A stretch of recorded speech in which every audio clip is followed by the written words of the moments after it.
So what we are going to do today, we're going to stretch a little bit more on the hips area, the groin area, and basically to concentrate on that itself. Because most of the time when you do stretch on your hips, right, just to stretch it out and just to relax the hip and the groin area, you actually find that majority of the time you can actually relieve some of the back ache that you may be feeling. Right, so today there will be a few moves that we'll be doing. So, and most of the time I'll be the same thing like usual. I'll try to give everyone a shortcut to stretch a few things at the same time and to do it quick. And maybe today we'll do a little bit of a flow movement. That means we'll do a few stretch continuously from one, moving on to the other, just to find that flow movement for a continuous stretch. So it's not exactly like yoga, but it's just for every stretch we just hold for about 30 seconds before we move into the next one. So the first thing I'm going to show you today is on the stretching on the groin area. So to start that off, straightforward and simple, we're going to go into one knee kneeling, which is like almost you're stretching your hip flexor, like what I demonstrated the last time. So basically from here, what I just need you to do is basically put one knee below your hip and the other knee upright in front of you, 90 degrees, square both hips towards the front. And from here, with your whole body straight forward, let me just move back a bit so that everybody can see what I'm doing. Right, so from here, with the hip square towards the front, thrust the hip forward, keeping the body upright until your knee slightly passes over your big toe right in front of you. Alright, so right now to set you up for the stretch towards the groin, one of the first exercises I need you to do is with one knee on the floor and the other knee straight forward right in front of you. Right, so I angle a bit so that all of you can see. So with the hips square towards the front and with the knees right in front of you, place the ankle directly underneath the knees itself. Okay, with square the hip with the ankle directly beneath the knees. From here, drive this knee forward until it slightly passes the big toe or the toes in front. Now, do not lift the heels up, keep it straight down, right? With contact on the floor at all times. You will be feeling the stretch on your inner thighs, the abductors, plus your hip flexor. Okay? Once you stretch about 30 seconds to a minute, you move back. Now move the leg, which is directly in front, say this is 0 degrees. You can move this 45 degrees towards the side. And then drive this towards the side. Same thing, hold for 30 seconds to 1 minute for a good stretch, and then move back in. And then from here, you open this up even more diagonally. So this is 0 degrees, this is 90 degrees. From here, same thing, keep the ankle directly underneath the knees, and then drive the knees towards the side. Ooh, feel the stretch all the way. The inner thighs, here and here, right all the way into the groin area. And at the same time, there's a bit of a stretch to the flexor.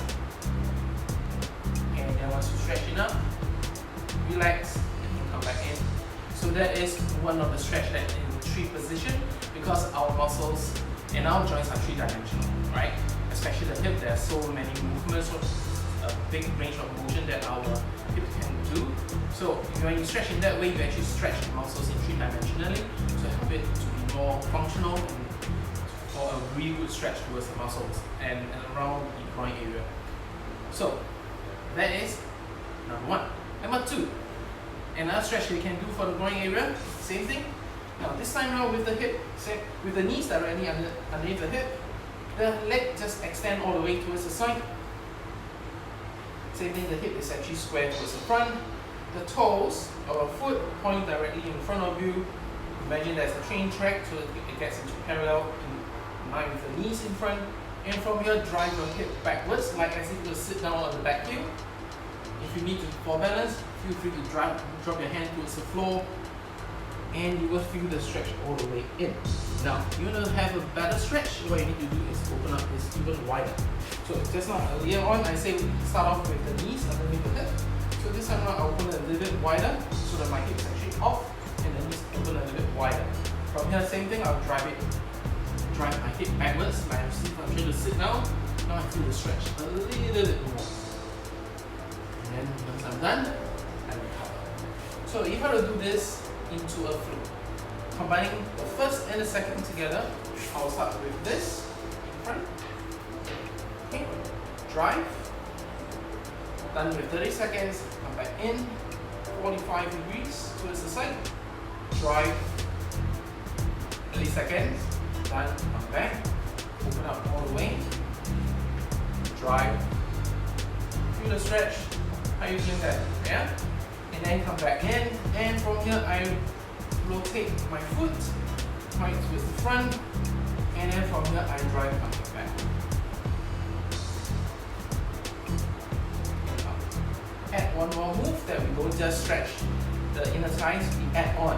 This is an additional for you bonus today. Alright?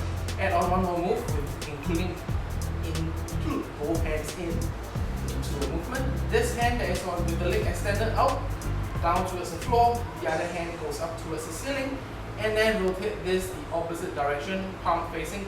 So this hand will drive towards that side, this hand at the top in the ceiling drive towards this side, and then you will end up doing this. Having a good stretch towards your legs and your QL muscles, which is your back, and then all the way towards your arm. And you will probably feel here, keep your body straight in line with the leg that's extended. You don't bend forward or lean too far back, hyper extending.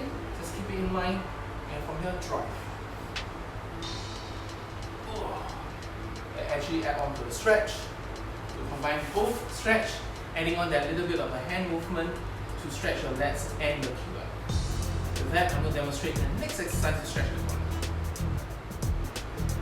Okay, so this is the second stretch. How to set yourself up first is to sit down, get really comfortable for yourself, right? So, what I need you to do is having one leg, the knees directly in front of the hip, make the knees 90 degrees right in front of you for one of the leg that's in front. Okay, the other leg towards the side, 90 degrees as well. Okay, so from here, instead of leaning yourself, so let me move myself a bit away from the sofa. From here, what I'd like you to do is to lean, keep the body, your shoulders, your chest square towards the front. This is in line with the body. I need you to lower your body down slowly to feel the stretch in your glutes. At the same time, you feel your inner thigh being stretched as well. And then relax. Now as you're coming out, both hands raised towards the front. Keep your core tight, breathe in and rotate towards to the side of the other leg. This will also help you stretch your core, your thoracic spine, and at the same time, your inner thigh over this leg itself.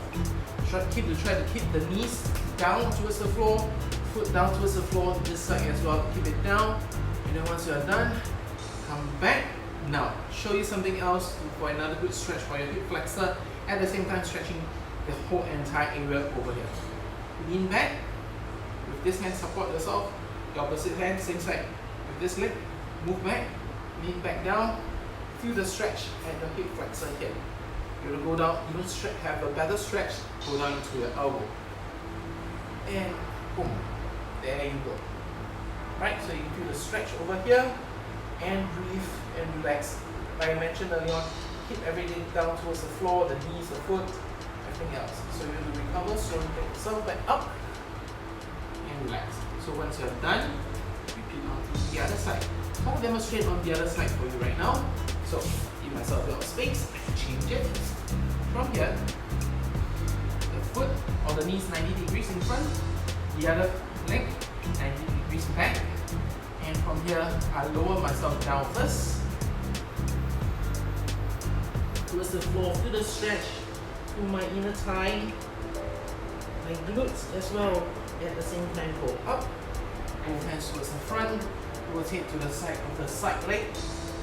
Feel the stretch to my inner thigh on this leg and other parts of the body, and then thoracic spine stretching as well. And then on this hand, support yourself at the back, lean back, drop down towards the elbow. Feel the stretch on this hip flexor. Same thing, drive the knees down, keep the knees down, keep the foot down, feeling the stretch on this side on the inner thigh. So this is actually a very good exercise. And from here, raise yourself back up and relax. So that's one good exercise. I'll show you the third one today, give you a little bit bonus. Alright, the third position to get yourself into a good stretch to the groin.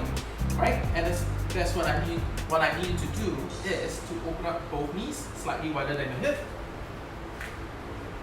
Okay, something that you're comfortable with. Doesn't really need to open too wide if you're not comfortable. Something that is quite comfortable for you. Now, the next thing, you can support yourself with both hands on the floor.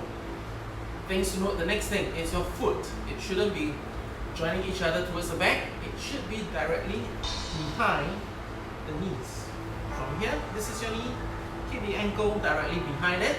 Same thing for the other foot. Some of you who do yoga, you probably notice this is actually called the frog pose. But we're not exactly doing the frog pose today, but we're doing something else to stretch the hip itself. Now, once you get into position, drop yourself down towards your elbow.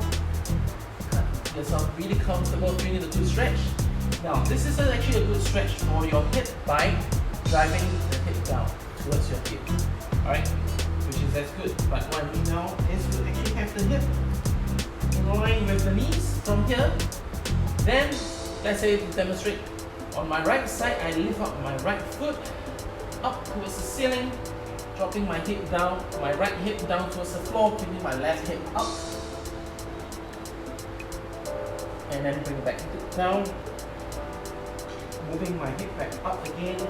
Position now and stretch my left side, dropping my hip down, lifting my left foot up towards the ceiling, keeping my right hip up. And then back down again. One more time towards my right so you can see. So keep the hip square towards the floor, lift the foot up, drop the right hip down, keep the left hip up. So only one side of the body is rotating. Okay, keep this foot up towards the ceiling. You can rotate as much as you can, and then bring it back up. Here and relax. So today I share with you three positions or three different stretch for the groin area and for the hip area itself. And why did I say earlier on that the stretching of the hip can actually help you to recover? Sometimes, or rather most of the time, I'm not going to say all the time, but most of the time can help you with your backache.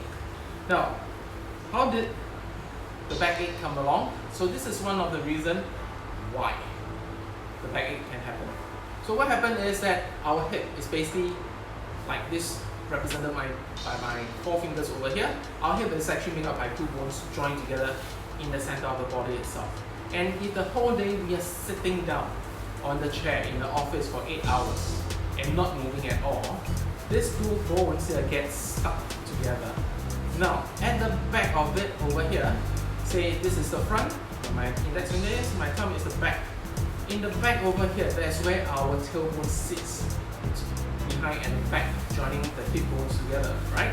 So with the tailbone stuck by the hip itself, the tailbone only needs that 2 degrees of space in order for it to maneuver when you're walking and when you're standing, in order for it to mitigate the force transmitted from the body itself. Now imagine this, if your hip is being stuck together and the tailbone doesn't have that 2 degrees of space to move, what will happen then? The force will then be mitigated up towards the spine, which is your lumbar spine. And most of the time, that's where most people have the backache. Happens at L4 and L5, and some people have a lot of will have issues such as slip disc at L4 and L5, just because the tailbone doesn't have that 2 degrees of space for it to move to mitigate the force. When that happens, that's where the backache will happen. So these stretches that I just showed you today is what we call a hip decoupling, especially the third exercise, the third stretch that I share with you. That is actually a hip decoupling move. That means what we are trying to do is to relax the hip so that both bones can move independently by itself, and then at the same time, with that being released, the tailbone will then have the space, the 2 degree space that it needs to mitigate the movement, the force that is transmitted through the body up towards the spine. With that itself, it will then be able to relax the muscles, relax the tension so that the force doesn't goes up all the way to L4 and L5, especially the lumbar spine. Alright? So, and most of the time, a lot of my clients when I teach them how to do a hip decoupling, their backache actually no more. So give that a try if you have a bit of issue with your backache, especially after sitting a long day at work, or even right now during the circuit breaker period. If you're sitting down too much at the sofa or on the dining table or at the study when you're working from home, same thing. Do this exercise to keep the hip a bit more healthier, and then at the same time to prevent yourself from having a bit of a backache. With that, I'll see you in the next video, in video number 4, moving our body, moving the stretch upwards towards the upper body. And I'll see you in the next video. Ciao.